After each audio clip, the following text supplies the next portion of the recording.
If you've been following my saga, I made the Hawaiian butter mochi cake yesterday or the day before.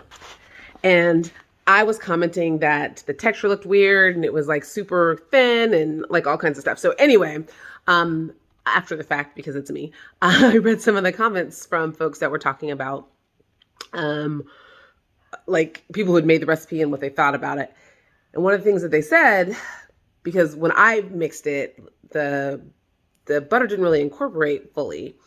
Um, and it didn't have me cream the butter and sugar, which is normally what you would do for something like that. But I just followed it according to plan because I don't work with glutinous flour, so maybe like glutinous rice flour, so maybe there's a reason for that. Anyway, but someone mentioned creaming it, and so I did.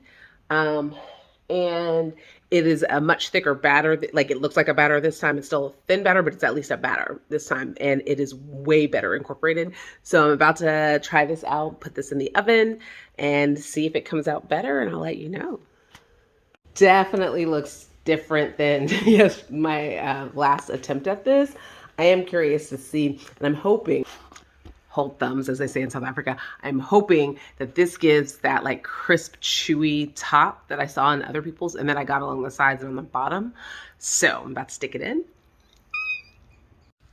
Oh, yes. I am so excited. So this is a little less than an hour in.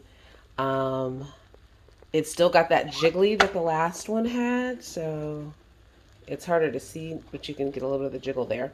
Um, But as you can see, the coloring is even across the top. It doesn't have the pooling of the butter at the top that it did last time. And even, I didn't show this last time, but so here last time you could see all the butter and it does have you line the bottom with butter.